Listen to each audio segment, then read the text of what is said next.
मर्द हमेशा भूल जाती हैं तो औरत भी एक इंसान है।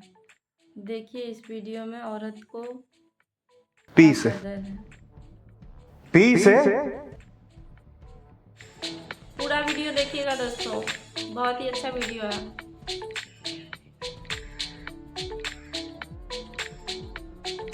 क्या है? चीनी ज्यादा है थोड़ा। चीनी ज्यादा है। क्यों है चीनी ज्यादा? तुझे बहुत अच्छी तरह पता है कि पापा को डायबिटीज है, ज्यादा चीनी नहीं पी सकते वो, फिर भी तूने चीनी ज्यादा डाली है इसमें। अरे क्या करना होता है तेरे को इस घर में? खाना ही बनाना होता है ना बस। मेड आती है, बाकी सारा काम करके जाती है घर का, सिर्फ और सिर्फ खाना बनाना, वो भी तेरे से ढंग से नहीं होता। चाय में कभी चीनी ज्यादा, खाने में कभी नमक ज्यादा, कभी मिर्च ज्यादा। गलती हो गई। गलती हो गई ना, तो एक काम कर, तेरा जितना सामान है ना उसको पैक कर सूटकेस में और चल, तेरे को मायके छोड़ के आता। गलती हो गई, आगे से ऐसे नहीं होगा। अरे आगे से मौका ही नहीं दूंगा ना मैं तुझे करने का कुछ। तेरे को मायके छोड़ के आ रहा हूं, वहां करिए सब गलती। अरे हर बार का तेरा हो गया है यार, एक बार करे तब तो। हमारी भी ना मती मारी गई थी जो अपने बेटे की शादी ना इस लड़की से करवा दी। दहेज के नाम पे तो इसके घर वालों ने कुछ दिया नहीं है, ऊपर से लड़की दी है जिसको कोई काम ही नहीं आता है। अब बेटी को क्या दोष देना, जब बीज ही गंदा हो तो पेड़ तो खराब निकलेगा ही। आप लोग हर बात में मेरे माँ बाप को बीच में क्यों लाते हैं? गलती मुझसे हुई तो मुझे बोलिए ना। हर बात में मेरे माँ बाप पे चले जाते हैं।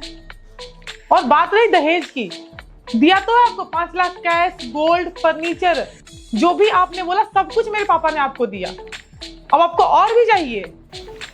तेरी इतनी हिम्मत कि तू मेरे माँ बाप से जुबान लड़ा रही है? हाँ, इतनी हिम्मत कैसे हो गई तेरी? मार मार के ना गाल सुझा दूंगा मैं तेरे, समझ रही है तू? क्या गलत बोला मैंने? कोई भी गलती मैं करती हूँ सीधे ये लोग मेरे माँ बाप पे पहुंच जाते हैं। हर इंसान से गलती होता है। इस घर में नई आई हूँ, टाइम लेगा एडजस्ट होने में। कोई भी छोटी सी बात सीधे मेरे माँ बाप पे उंगली उठ जाता है।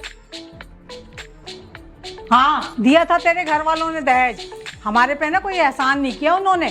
सभी माँ बाप अपनी बेटी को दहेज दे के विदा करते हैं। और तू क्या समझती है, ये जो तू मुफ्त की रोटियां तोड़ रही है, इधर जा उधर जा घूमती फिरती है, वो किसके पैसों से होता है?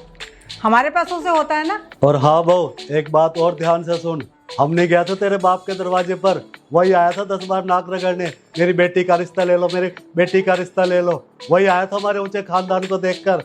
और आज के बाद खबरदार ये बातें सुनाई तो नहीं तो क्या कर लेंगे पापा जी? नहीं तो मैं तुझे बताता हूं कि क्या कर लेंगे। तुझे इस घर से धक्के मार के बाहर निकालेंगे, समझी तू? सबसे बड़ी गलती थी मेरी तुझसे शादी करना। अरे घर का छोटा सा काम है वो भी नहीं होता तुझसे। अब तू अगर घर के काम नहीं करेगी तो क्या करेगी? महारानी बन के बैठेगी यहाँ पे? क्यों शादी किया मैंने तेरे से? हाँ, क्यों किया है? अगर 2 काम नहीं कर सकती घर के, और अगर मेरे माँ बाप से जुबान लड़ाएगी ना तो तेरे गाल पे थप्पड़ रसीद कर दूंगा मैं। पता है कैसे? तेरी इतनी हिम्मत। अरे दिमाग खराब हो गया बहू तेरा? नहीं मम्मी जी, दिमाग तो पहले खराब था, अब तो ठिकाने पर आया है। घर के सारे काम करने के लिए मुझसे शादी किए थे, उससे एक नौकरानी ला रहे थे घर में। क्यों मम्मी जी? हाँ हाँ, उठा दिया हाथ, कोई इतनी बड़ी बात थोड़ी ना हो गई। मर्द है वो, अपनी बीवी पे ही हाथ उठाया है ना। क्या उसका इतना भी हक नहीं है? अच्छा मम्मी जी, प्यार करता है तो पति है तो हाथ उठा सकता है। प्यार तो मैं भी करती हूँ अपने पति से, हक तो मेरा भी है ना। बीवी हूँ, शादी करके लाया है, मैंने भी हाथ उठा दिया। बहू मत भूल, औरत है कि तू। औरत को ना अपने जज्बात पे ना काबू रखना आना चाहिए, चाहे वो गुस्सा हो चाहे प्यार। समझी तू या मैं समझाऊं? क्यों मम्मी जी, लड़कियों को अपने जज्बातों पर क्यों काबू करना चाहिए? आपका बेटा इतनी छोटी सी बात पे सबके सामने मेरे ऊपर हाथ उठा दिया, और आप बोल रही कोई बहुत बड़ी बात नहीं है।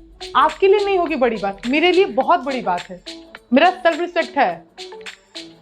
मैंने किसी को राइट नहीं दिया है कि जो मुझ पर जब मन चाहे हाथ उठा सकता है। पता है आपकी बातों से मुझे क्या लगता है कि आपने पूरी लाइफ ना पापा जी से ना थप्पड़ खाया है, इसलिए आपको ये बहुत बड़ी बात नहीं लग रही है, नॉर्मल सी बात लग रही है कि हाँ मार दे तो कौन सी बड़ी बात है। बट मेरे लिए नॉर्मल नहीं है। एक बात बताओ, आपकी बेटी रहती मेरी जगह पे और उसका पति इतनी छोटी सी बात पर उसका हाथ उठाता तो आप उसको क्या बोलती? अरे कोई बात नहीं बेटा, वो तो लड़का है ना, प्यार करता, हाथ उठा दिया तो कौन सी बड़ी बात है, ये सलाह देती उससे। मेरा सेल्फ रिस्पेक्ट है, मैं इतनी छोटी सी बात को ना बर्दाश्त नहीं करूंगी। और इस घर में ना शादी करके इज्जत से आई हूँ, कोई भाग कर नहीं आई हूँ कि आप लोग को जैसे मन वैसे ट्रीट कर रहे हो। 6 महीने से एडजस्ट करने की कोशिश कर रही हूँ कि अब एडजस्ट कर जाऊंगी, अब एडजस्ट कर जाऊंगी, बट कोशिश क्या मेरी ही होनी चाहिए, आप लोग की नहीं होनी चाहिए। हर बात में मैं कुछ गलती करती हूँ, मेरे माँ बाप के बारे में आप लोग कुछ भी बोल देते हो, मुझे बुरा नहीं लगता है, बट अब मैं नहीं बर्दाश्त करूंगी। आप करती होंगे बर्दाश्त, आप करो, कोई मुझे 1 मारेगा मैं उसे 2 मारूंगी। अच्छा, बहुत बढ़िया स्पीच दी तूने। स्पीच दे करके ना तू झांसी की रानी नहीं बन गई है, इसका कोई असर नहीं हुआ है मुझ पे। तूने चाय में चीनी ज्यादा डाल दी, उस पे मैंने तुझे थप्पड़ मार दिया, फिर तूने तो मुझे थप्पड़ मारा है, तो सोच मैं तेरे साथ क्या क्या। खबरदार, पूरा वीडियो खबरदार जो तूने बहू के ऊपर हाथ उठाया, मुझसे बुरा कोई नहीं होगा। क्या हुआ संतोष, तू भी बहू का पक्ष ले रही है? हाँ, लूंगी मैं बहू का पक्ष। क्यों? वो भी एक औरत है और मैं भी एक औरत हूँ, और मैंने जो अपनी जिंदगी में सही हूँ, देखी हूँ, मेरे साथ जो बीती है ना, वो मैं ही जान सकती हूँ। और आज मुझे एहसास हो रहा है कि बहू जो कह रही है ना, बिल्कुल सच कह रही है, वो गलत नहीं कह रही है। हम औरतें जो होती हैं ना, वो अपनी पूरी ज़िंदगी अपने पति, सास, ससुर, अपने घर वालों के लिए कुर्बान कर देती हैं, लेकिन घर वालों को हमारी कदर नहीं है। वो एक मर्द जो है ना, पति जो मर्द होता है, वो अपनी बीवी को ना पैर की जूती समझता है, जबकि औरत जो होती है ना, वो उसके सिर का ताज होती है। लेकिन इनको ना एहसास नहीं है, और आज मुझे एहसास हो गया है कि जो मेरे साथ बीती है ना, वो मैं अपनी बहू के साथ में नहीं होने दूंगी। और सुन बहू, आज से ना मैं तुझसे वादा करती हूँ कि तेरे साथ ना मैं कुछ गलत नहीं होने दूंगी। तेरे मान सम्मान की रक्षा करना मेरा धर्म है ये। और सुन, तू बहू से माफी मांग। माँ, मैं माफी नहीं मांगूंगा। क्यों नहीं मांगेगा माफी? माफी मांग बहू से। माँ, मैं इससे माफी नहीं मांगूंगा। मांगेगा या नहीं मांगेगा? माँ, मैं आखिरी बार कह रहा हूँ कि मैं इससे माफी नहीं मांगूंगा। माफी मांग बहू से। मैं आखिरी बार बोल रही हूँ तुझसे, बहू से माफी मांग ले, वरना इस घर में तेरी कोई जगह नहीं है, और तेरी माँ नहीं है यहाँ पर। निकल जा इस घर से बाहर। आई एम सॉरी, मुझे माफ कर दो। बहू, हो सके तो बेटा मुझे माफ़ कर देना। मैं भी ना पता नहीं क्या सोच करके जो मेरे साथ बीती है ना, मैं सोचती हर सास को अपनी बहू के साथ करना चाहिए। मैं भी तुझसे बहुत गलत व्यवहार करी हूँ बेटा, हो सके तो मुझे माफ़ कर देना बिल्कुल। और आज के बाद मैं तेरे साथ खड़ी हूँ, तेरे साथ कुछ भी गलत नहीं होने दूंगी।